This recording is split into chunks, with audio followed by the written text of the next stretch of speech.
Bienvenidos, estimados alumnos. Soy el doctor David Tapia y hoy conversaremos acerca de los sistemas de anclaje intraconductos. Diariamente, los odontólogos nos enfrentamos a dientes tratados endodónticamente, los cuales deben ser planificados y rehabilitados de forma correcta. Si nuestro plan de tratamiento no considera aspectos importantes como las guías oclusivas del paciente, espacios interoclusales mínimos, análisis del diente endodonciado, etc., el resultado clínico estará lejos de alcanzar un nivel óptimo y estético mínimo. En las imágenes de la diapositiva observamos casos de resolución rehabilitadora más cercanos a un tratamiento indirecto que directo. La importancia de ello está en analizar y resolver este tipo de casos con tratamientos lo más conservadores y reversibles para el paciente. Frente al interrogante, ¿qué es un retenedor intrarradicular? Podemos decir que un retenedor intrarradicular es un material semirrígido o rígido, en algunos casos, el cual es introducido y cementado de forma definitiva al interior del conducto endodóntico de un diente tratado endodónticamente, con la finalidad de retener la corona clínica y realizar funciones secundarias de estabilidad. Ahora, frente a otra interrogante, ¿cuál es el objetivo, finalidad funcional principal que debe realizar un retenedor intrarradicular? La respuesta es, como lo dice su nombre, la función principal de un retenedor intrarradicular es retener la corona clínica definitiva en un diente endodonciado. Ahora hablaremos de las indicaciones de los retenedores intrarradiculares. Indicaciones en dientes anteriores. Si el diente a rehabilitar posee una estructura remanente mayor al 50%, generalmente se puede restaurar con resinas compuestas directas, imágenes de la izquierda en la diapositiva. En cambio, si el diente a rehabilitar posee una estructura remanente coronal menor al 50%, generalmente son restaurados con postes de fibra, más la reconstrucción de resina compuesta del muñón clínico y una corona tipo prótesis fija unitaria. Ojo, aquí vamos a hacer una aclaración. En las imágenes de dientes anteriores se observa una clasificación de clases 1, 2 y 3. Esta clasificación no corresponde a la clasificación de Black, sino que corresponde a la clasificación de Ellis, del año 1970, la cual es un sistema de clasificación basado en un sistema numérico que describe la extensión anatómica de la lesión, producto de un traumatismo dental. Por esto, al decir clase 1, nos referimos a una fractura coronaria simple que no afecta a la dentina. Clase 2, fractura coronaria extensa que involucra parte considerable de la dentina, pero sin afectar a la cámara pulpar. Y clase 3 es una fractura coronaria extensa que involucra considerablemente a la dentina y además presenta exposición pulpar. Indicaciones en dientes posteriores. Si el molar a rehabilitar posee una estructura remanente mayor al 50%, generalmente se pueden restaurar con resinas compuestas directas. Imágenes de la izquierda. Acá se observa tejido coronario suficiente para retener, adherir y proteger la restauración directa definitiva planificada. En cambio, si el molar a rehabilitar posee una estructura remanente coronal menor al 50%, generalmente son restaurados con postes de fibra, más reconstrucción en resina compuesta del muñón clínico y una corona tipo prótesis fija unitaria. Pero ojo, acá es importante mencionar que pueden existir situaciones en que nos queda un molar con menos del 50% de la corona clínica remanente y sin embargo, de igual forma, podemos realizar la restauración de este diente tratado endodónticamente sin la necesidad imperiosa de cementar un poste de fibra. Como tratamiento alternativo al mencionado, o sea, una corona de prótesis fija unitaria, es posible planificar restauraciones entre comillas más conservadoras, tales como tipo Endocrown, las cuales recordemos Están indicadas en situaciones de poco espacio ápico coronal en donde no tiene sentido realizar la cementación de un poste de fibra. ¿Por qué? Porque no tenemos el espacio mínimo adecuado. Retenedores intrarradiculares, contraindicaciones. Las contraindicaciones de los retenedores intrarradiculares se basan en el incumplimiento de los requisitos mínimos necesarios para un desempeño clínico adecuado. Estos aspectos serán revisados a continuación. Ahora analizaremos la evaluación clínica y radiográfica dentaria necesaria para la selección e indicación correcta de retenedores intrarradiculares. Dentro del análisis clínico y radiográfico que debemos realizar, debemos evaluar, en primer lugar, que la sintomatología sea negativa. La sintomatología de un diente tratado endodónticamente debe ser negativa. Si existe sensibilidad todavía en relación al diente tratado, ya sea una molestia espontánea o provocada, se deberá sacar una nueva radiografía, evaluar y esperar. Se recomienda realizar un buen ajuste oclusal post-endodoncia para evitar sensibilidades por trauma oclusal. Si la sintomatología persiste, quizás es necesario evaluar el retratamiento endodóntico.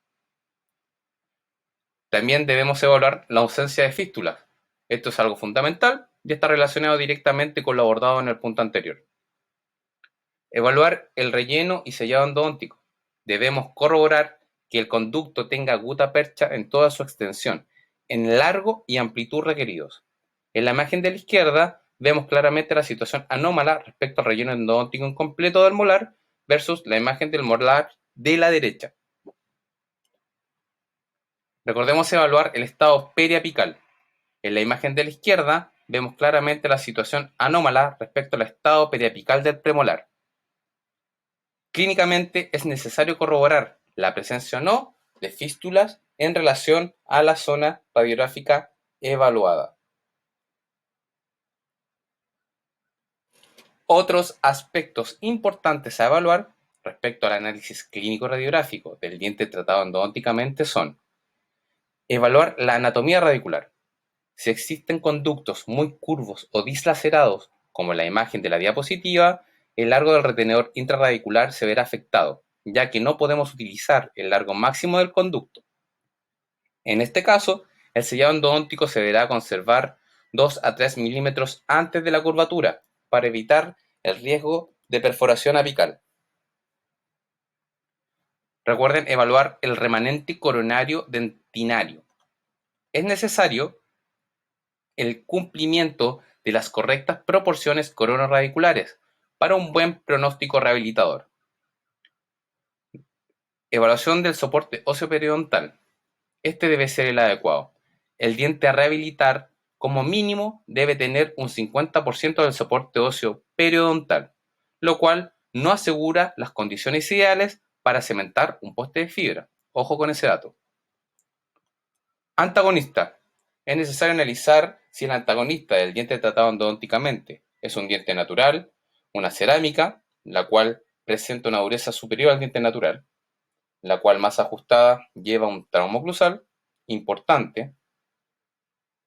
También podemos evaluar si el antagonista es una resina compuesta, una prótesis removible, parcial o total, etc. Debemos manejar este punto para evitar posibles traumas oclusales y con ello aumentar el riesgo de fractura coronal. Principios de la preparación dentaria. Uno de los análisis fundamentales en la rehabilitación de un diente tratado endodónticamente es la relación o proporción corona-radicular. Respecto a ello, tenemos tres situaciones o formas de interpretar esta proporción. Primero, el poste radicular intraconducto debe medir 2/3 de la longitud radicular total, lo que se puede observar en la figura A. El poste radicular, la situación B, el poste radicular cementado intraconducto debe medir lo mismo que la altura de la corona clínica requerida en el diente tratado endodónticamente. Básicamente acá hablamos de una proporción 1:1, lo cual se ve en la figura B. Y 3. El poste radicular intraconducto debe medir la mitad del soporte óseo alveolar del diente tratado endodónticamente, como se observa en la imagen de la derecha con letra C.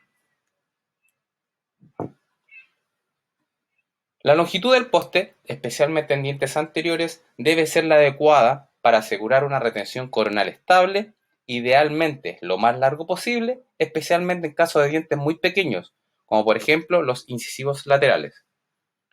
En el caso de un canino, no es necesario aplicar esto siempre, ya que la longitud radicular es muy larga a veces. Y, en este caso, lo ideal es basarse en las basarse en las proporciones coronorradiculares correctas analizadas ya previamente.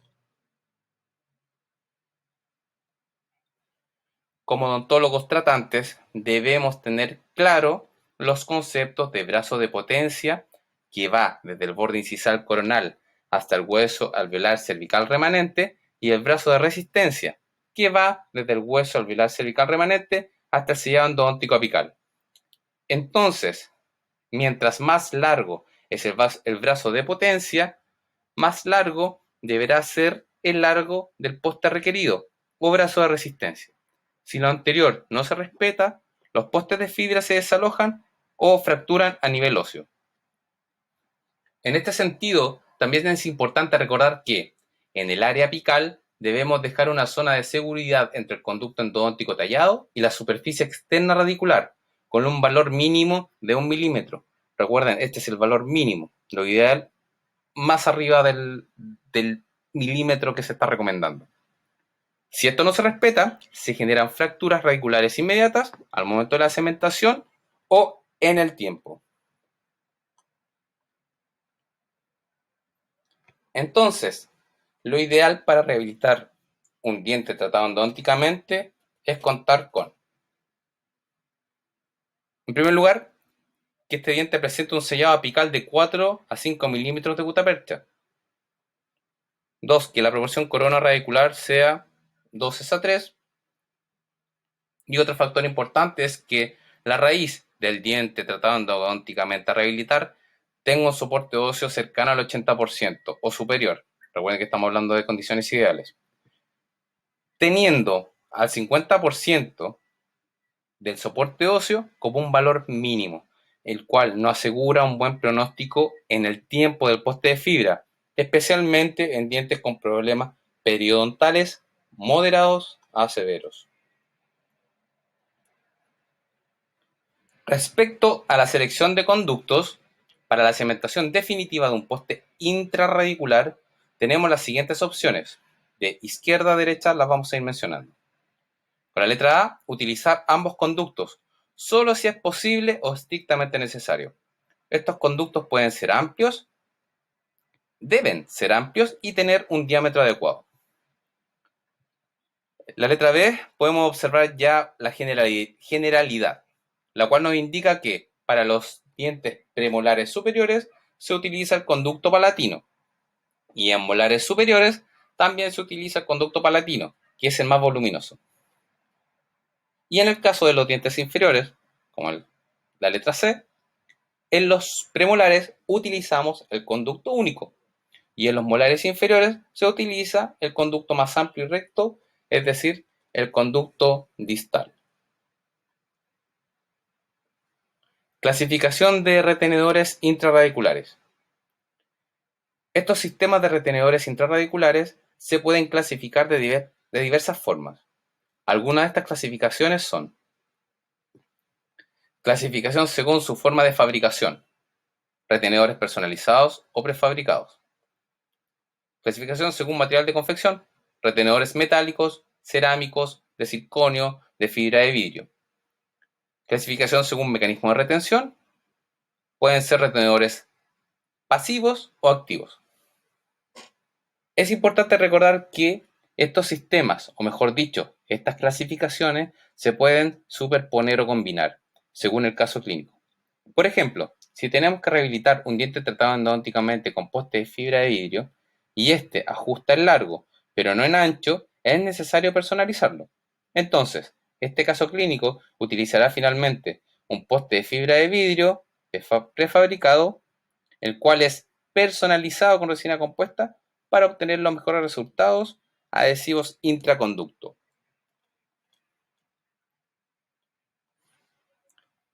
Entonces, según su fabricación, estos postes se pueden clasificar como personalizados, imágenes de la izquierda, en donde generalmente acá el proceso implica realizar una etapa intermedia de toma de impresión intraconducto para su elaboración final en laboratorio, siendo elaborados especialmente de forma individual para cada caso clínico. A la derecha podemos ver los postes prefabricados. En general, estos sistemas traen y utilizan fresas propias para sus sistemas de postes. Sin embargo, también existen sistemas de postes prefabricados que utilizan o que funcionan, más bien dicho, con equivalencias, similitud de diámetros respecto a las fresas piso. Para ello es importante y recomendado siempre leer las instrucciones del fabricante y entender finalmente cómo se utiliza el sistema de poste seleccionado para ejecutar nuestra rehabilitación. Siguiendo con la clasificación de retenedores intrarradiculares, analizaremos los retenedores intrarradiculares personalizados y los materiales para elaborarlos. Los postes personalizados se clasifican según su material de confección en postes metálicos, cerámicos, de circonio, de fibra de vidrio y de fibra de carbono también. Recordemos que estos postes de fibra pueden ser personalizados, como lo mencionamos anteriormente en la diapositiva, con resinas compuestas. Esto para aprovechar la mejor superficie intrarradicular adhesiva, la cual está ubicada en la zona del cuello o entrada del conducto endodóntico. Al personalizar esta zona, disminuimos la capa de cemento adhesivo y mejoramos notablemente la relación poste-diente, entregando un mejor comportamiento biomecánico interno. Retenedores colados metálicos. Ahora revisaremos aspectos importantes de los retenedores intrarradiculares metálicos colados. Recordemos que ellos se obtienen a través de una impresión tomada directamente al conducto radicular endodóntico, tallado y adaptado previamente por el odontólogo tratante. Además, la zona coronal del muñón es confeccionada en altura, ancho y todas sus características necesarias según el espacio preparado y adaptado para ese paciente y su caso clínico particular. Es por esto que podremos decir que estos postes se clasifican como pernos metálicos colados personalizados. Los pernos o muñones colados metálicos han sido la solución clásica de retenedores intrarradiculares. Estos son los más antiguos. Su función es otorgar primariamente retención y secundariamente estabilidad al aparato protésico. Los pernos muñones colados metálicos poseen dos partes: el perno en sí, que es la porción que queda al interior de la raíz, y el núcleo muñón, que es la porción coronal que recibe al aparato rehabilitador definitivo. Como ya hemos mencionado, su proceso de fabricación implica etapas de impresión de conducto, investido, método de cera perdida, obtención del metal colado, acabado y pulido. Dentro de los materiales utilizados para la confección de estos retenedores metálicos intrarradiculares tenemos aleación cobre-aluminio, que son pobres en resistencia y propiedades. Aleación cromo-cobalto, que es la más utilizada regularmente, y la aleación plata-paladio, que es más cercano a una aleación noble con mejores propiedades en general. Consideración: acá se mencionan los metales más utilizados, los cuales generalmente se trabajan en aleaciones para obtener de esta forma las mejores propiedades biomecánicas de cada material. Importante también es recordar que mientras menos noble es el material, estos sufren mayor corrosión y poseen un mayor módulo de elasticidad, es decir, son más rígidos, predisponiendo al diente a un riesgo absoluto de fallas o fracturas catastróficas. Básicamente aumentan este riesgo. Frente a la pregunta, ¿cuál es el método de retención de este sistema de pernos colados metálicos? La respuesta es por medio de retención macromecánica, es decir, basado en el perfecto ajuste del colado y las paredes internas del conducto. Además, recordemos que el ajuste perfecto disminuye el grosor de la capa de cemento, disminuyendo con esto el riesgo de desalojos. Respecto a la preparación del conducto, podemos decir que la preparación del conducto debe ser expulsiva, ya que el perno colado obtenido en el laboratorio debe entrar y salir con cierta facilidad y de forma pasiva, es decir, sin presión antes de su cementación. En cuanto a la estética, los pernos colados podemos mencionar básicamente que no es la ideal, ya que son considerados antiestéticos. Además, la corrosión de los metales del muñón puede manchar los tejidos radiculares y coronarios, especialmente en el sector cervical, potenciando el efecto umbrella o de paraguas, que es esa sombra opaca subgingival que se observa en las coronas metalcerámicas, especialmente en el sector anterior superior vestibular. Para poder responder la siguiente interrogante planteada, ¿los retenedores intrarradiculares metálicos son materiales isotrópicos? Es necesario entender en primer lugar qué es un material isotrópico. Un material isotrópico es aquel material que posee un alto o elevado módulo de elasticidad y que al momento de ser aplicadas fuerzas sobre ellos, estos materiales tienden a concentrar las fuerzas resultantes en un mismo punto. Entonces, frente a la pregunta, ¿los retenedores intrarradiculares metálicos o cerámicos son materiales isotrópicos? La respuesta es sí, son materiales isotrópicos, ya que debido a su rigidez transmiten todas estas cargas oclusales directamente a un punto específico de la raíz y no a toda la raíz, aumentando el riesgo de fracturas radiculares catastróficas. Generalmente estas fracturas radiculares con postes metálicos terminan en exodoncias. En las imágenes coloreadas de elementos finitos de la diapositiva, recordando que los experimentos de elementos finitos son modelos computacionales para probar ciertos tipos de comportamiento de materiales naturales o no, observamos en las zonas calientes, es decir, las que están en color rojo, las cuales nos muestran las zonas donde se producen generalmente las fracturas de los pernos metálicos o zonas de concentración de fuerza, corroborando los resultados clínicos descritos previamente. Respecto a las indicaciones de muñones colados, podemos mencionar que son indicados idealmente en dientes posteriores, debido a la axialidad favorable de las fuerzas oclusivas de esta zona. También se indican en dientes que necesitan cambios de angulación coronaria extrema y que no pueden ser compensados con el uso de postes de fibra. Fotos abajo a la derecha de la diapositiva. En dientes anteriores que se presentan casi como restos radiculares sin efecto Ferrun. O sea, están indicados los postes y muñones colados en dientes anteriores que se presentan, como mencionamos ya, casi como restos radiculares sin efecto Ferrun.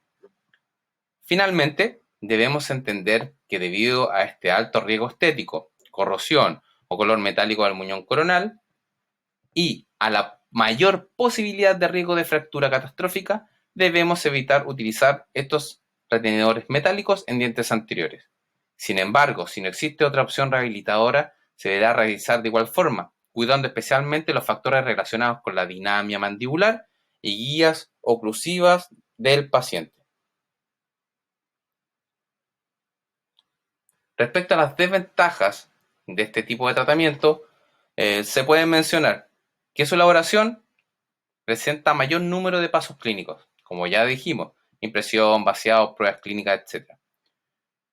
Presentan una dificultad de retiro y también un mayor riesgo de fractura al momento del retiro de este tipo de retenedor. Los fracasos de este tipo de tratamiento son catastróficos, es decir, si fracasa el perno muñón colado, este no se fracturará, pero sí lo hará la raíz que lo contiene. Y también son considerados antiestéticos, especialmente para casos de dientes anteriores.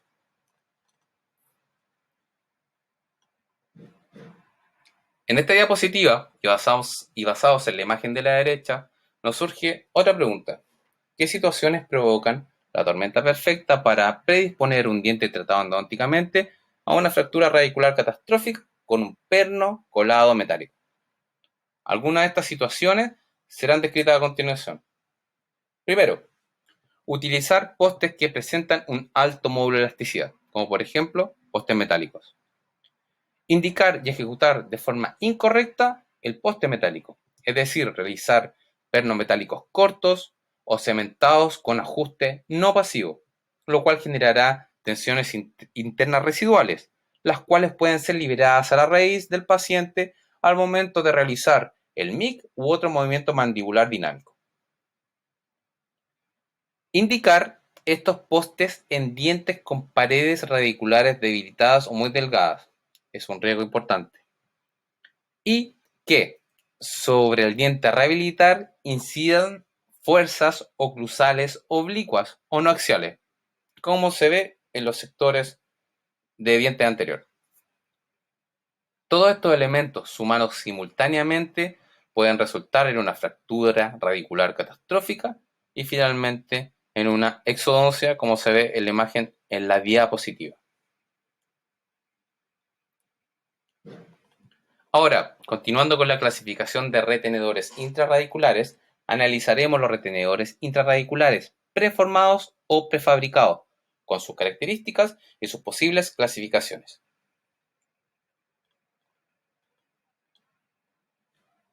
Postes preformados. Recordemos que en los años 60 aparecieron los primeros postes metálicos prefabricados y en los años 80 aparecen los primeros postes prefabricados cerámicos, de fibra de vidrio y de fibra de carbono. Todos estos postes preformados surgen debido a la necesidad de disminuir los tiempos y etapas clínicas del tratamiento rehabilitador definitivo. Además, como mencionamos anteriormente, los postes preformados también pueden ser clasificados de diversas formas. Entre ellas podemos mencionar clasificación según mecanismo de retención, clasificación según mecanismo de confección y clasificación según forma. Clasificación según mecanismo de retención. Como mencionamos previamente, los postes preformados pueden ser clasificados según su mecanismo de retención en postes o un mecanismo de retención activo o pasivo, es decir, postes activos o postes pasivos. El parámetro para esta clasificación es la generación o no de tensiones residuales internas al momento de la cementación definitiva del retenedor intrarradicular. Finalmente, debemos entender que siempre el ajuste interno del retenedor intrarradicular debe ser pasivo. Como observamos en las imágenes adjuntas de la diapositiva, es posible observar la acción de un perno pasivo, imagen izquierda, y un perno activo, imagen derecha. El perno pasivo no genera cambios de colores o tensiones importantes en su relación con las paredes del conducto. Sin embargo, la acción de los pernos roscados, utilizados antiguamente, generan cambios de colores importantes en su relación con las paredes del conducto, generando tensiones internas y puntos de cuña, como se ve en la imagen de la derecha. Es por esto que actualmente se recomienda el uso de retenedores intrarradiculares pasivos. Otra forma de clasificar estos retenedores intrarradiculares preformados es según su material de confección. Dentro de esta clasificación se encuentran los postes metálicos prefabricados, los cuales poseen como características poseer un alto módulo de elasticidad comparado con los tejidos dentarios, esmalte y dentina.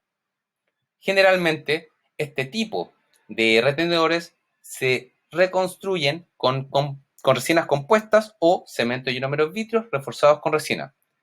Ninguno de estos materiales de reconstrucción aseguraría una correcta adhesión del material de reconstrucción al metal del perno, favoreciendo el desalojo del núcleo coronal. Recordemos que los pernos metálicos roscados generan tensiones internas y puntos de cuña que pueden resultar en fracturas radiculares irreversibles.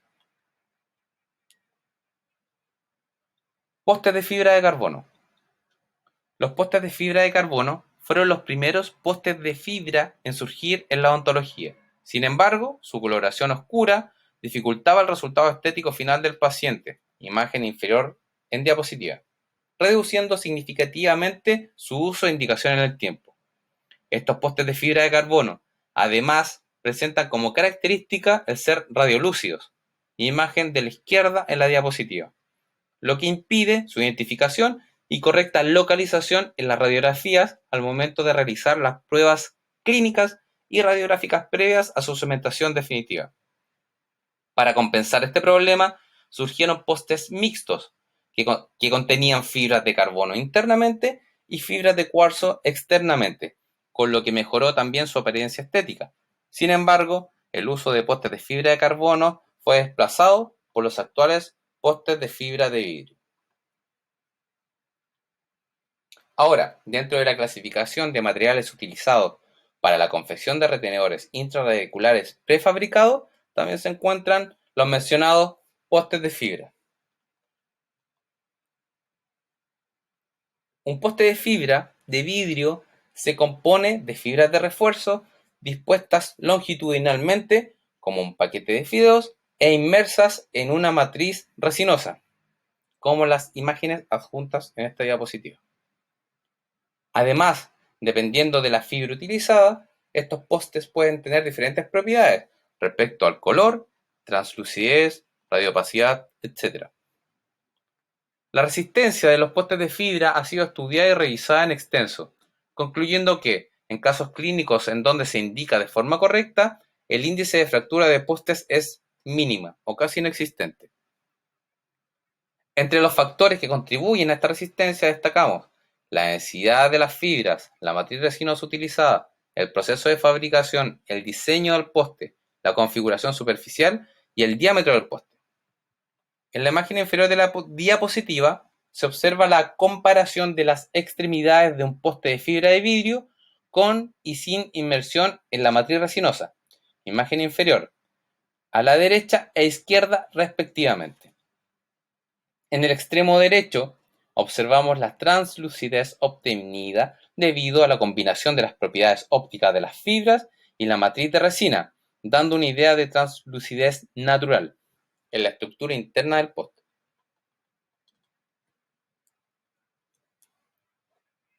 En relación al diámetro de los postes, podemos mencionar que cuanto más grueso es el poste de fibra de vidrio, menos flexible y más resistente será, presentando mayor módulo de elasticidad versus un poste de fibra delgado. Independiente del tipo de fibra y diámetro del poste, el comportamiento elástico de los postes de fibra es bastante favorable, siendo observado un módulo de elasticidad más parecido al de la dentina, en especial cuando son expuestos a las fuerzas oblicuas o no axiales.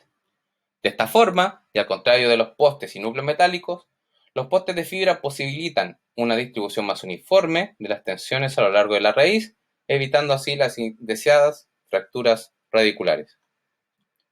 En la imagen inferior de la diapositiva se puede observar esquemáticamente la diferencia de distribución de fuerzas internas en relación al uso de un poste metálico y un poste de fibra de vidrio. Según su forma, los postes de fibra de vidrio pueden ser clasificados como cilíndricos, cilíndricos con punta cónica y cónicos. Los postes de fibra de vidrio cilíndricos, como se observa en la imagen superior derecha, se caracterizan por presentar una forma propia que no tiene mucha similitud con la forma interna característica de los conductos tratados endodônticamente, presentando una baja adaptación del poste al conducto de la zona apical y coronal. Debido a la diferencia de diámetros entre el poste y la raíz en apical, los postes cilíndricos presentan un mayor riesgo de perforación al momento de ser adaptados al conducto radicular. En la imagen se puede observar que el poste se adaptó básicamente a la parte interna del diente que estamos observando, poniendo en riesgo, principalmente en la zona apical, esas pequeñas microfracturas que se pueden producir por el movimiento y las funciones biomecánicas del dientecito bajo función. Es por ello que es muy importante hacer una correcta selección de la forma del poste de fibra que vamos a utilizar. Antiguamente se creía que los cementos adhesivos podían compensar el espacio presente entre el poste y el diente, otorgando una retención y estabilidad coronal adecuada. Imágenes destacadas en la zona izquierda de la diapositiva. Sin embargo, en el tiempo se observó que los postes de fibra con remanente coronario inferior a 2 milímetros, o sea, sin efecto ferrule, y con postes cilíndricos, mayor espacio de cemento en interfase poste-dentina, se desalojaban inevitablemente. Recordemos que los postes de fibra poco adaptados a las paredes del conducto, imágenes de la izquierda destacada, se desalojan por presentar. Primero, una técnica adhesiva sensible, la cual es realizada de forma inadecuada. Presentar una adhesión menor al terreno biológico, principalmente la dentina intraconducto, que alojará al poste, versus la comparación con el esmalte que presenta una mayor adhesión. Una baja resistencia cohesiva de los cementos resinosos, es decir, se fracturan internamente al tener una capa de cemento más gruesa. Un factor C intraconducto alto, ya que el conducto es obturado con el sellado apical de gutapercha, es similar a una cavidad clase 1 de resina compuesta, la cual presenta un factor C desfavorable. Lo anterior determina una alta concentración de polimerización de los cementos resinosos en la interfase adhesiva intraconducto, comprometiendo el pronóstico final del caso. Por lo tanto, una adecuada adaptación del poste de fibra a las paredes del conducto es fundamental para obtener una adecuada adhesión al interior, como ya mencionamos, de nuestro conducto endodóntico. Debido a todos estos factores mencionados, se comprendió que una mejor adaptación del poste de fibra al conducto traería consigo resultados adhesivos con mejor pronóstico en el tiempo. Para mejorar la resistencia adhesiva del poste de fibra, es necesario realizar muchas veces el cambio de la forma del poste de fibra seleccionado, es decir, cambiar de un poste cilíndrico seleccionado previamente a un nuevo poste de fibra más anatómico. En las imágenes de la derecha se observa esta mejor adaptación interna del poste de fibra. Si el poste de fibra se adapta bien en la mitad apical, pero no tanto en la mitad coronal, es necesario realizar la anatomización del poste de fibra con resina compuesta. ¿Por qué debemos realizar esta adaptación? Y al mismo tiempo surge otra pregunta. ¿Por qué debemos realizar una correcta y adecuada adhesión en la zona cervical dentinaria intraconducto? Por dos principales causas. En primer lugar, porque esta zona es la zona donde se producen las mayores tensiones provocadas por las fuerzas masticatorias, favoreciendo el desalojo de los postes. Y al mismo tiempo, porque en esta zona el sustrato cervical endodóntico dentinario es la zona que presenta las mejores características para una correcta adhesión, ya que presenta un mayor número de túbulos dentinarios, por ende una mayor superficie adhesiva. También presenta túbulos dentinarios de mayor diámetro, que favorecen una mayor difusión del sistema y cemento adhesivo. Y finalmente, en esta zona se obtienen los mayores valores de resistencia adhesiva intraconducto. A continuación, se enumeran varias ventajas de los postes de fibra. Primero, son estéticos, no sufren corrosión, no necesitan etapas de laboratorio para su confección, presentan un menor número de etapas clínicas y de laboratorio versus muñones metálicos personalizados, que son los típicos que mandamos a hacer al laboratorio tomando previamente una impresión. En conjunto con los materiales resinosos, ayudan al ahorro de tejido dentario coronal, ya que al ser materiales adhesivos, estos requieren de un menor desgaste dentario, evitando así la confección de coronas tipo prótesis fija unitaria. Como alternativas a la prótesis fija unitaria, y según el caso, podemos indicar tratamientos como incrustaciones grandes, otro tipo de restauraciones tipo endocrown, etc. La falla catastrófica del poste o el retratamiento endodóntico, cuando está ubicado un poste de fibra en un diente, no implican necesariamente la pérdida dentaria o exodoncia como hemos visto en los postes metálicos. El poste de fibra se puede remover o recementar si es necesario. Algunos postes de fibra poseen alta translucidez, lo que implica una conducción parcial y reducida de la luz de fotopolimerización a través del poste, ayudando parcialmente a la fotopolimerización del cemento adhesivo. Lo anterior no asegura una polimerización completa y adecuada de un sistema de cemento exclusivo de fotopolimerización, siendo necesario utilizar para la cementación de postes de fibras un cemento adhesivo dual. Ahora mencionaremos algunas desventajas de los postes de fibra. Estos pueden presentar fallas adhesivas, desalojo o descementación del poste. Esto es consecuencia de no conocer el manejo clínico y adhesivo del cemento seleccionado para el caso, más todos los factores que ya hemos conversado y mencionado previamente. También pueden presentar una menor resistencia mecánica, debido a la falta de tejido remanente coronal necesario para generar y crear un efecto Ferrul en 360 grados. Estos postes están contraindicados en dientes que requieren un cambio de inclinación importante de su corona clínica definitiva a rehabilitar. Como posibles conclusiones, podemos deducir que se debe conocer y manejar las diferentes indicaciones y tipos de postes disponibles en el mercado para lograr un tratamiento predecible en el tiempo. La cementación de postes de fibra de vidrio en dientes tratados endodónticamente ha demostrado entregar una retención primaria y estabilidad secundaria probada clínicamente. Y finalmente podemos decir que es imperativo que el diente tratado endodónticamente a rehabilitar no tenga ningún tipo de sintomatología, ya que podemos comprometer el tratamiento rehabilitador definitivo planificado previamente. Y eso es todo lo que queríamos compartir hoy con ustedes, estimados alumnos. Saludos, muchas gracias por su tiempo y nos encontramos en una próxima oportunidad. Hasta pronto.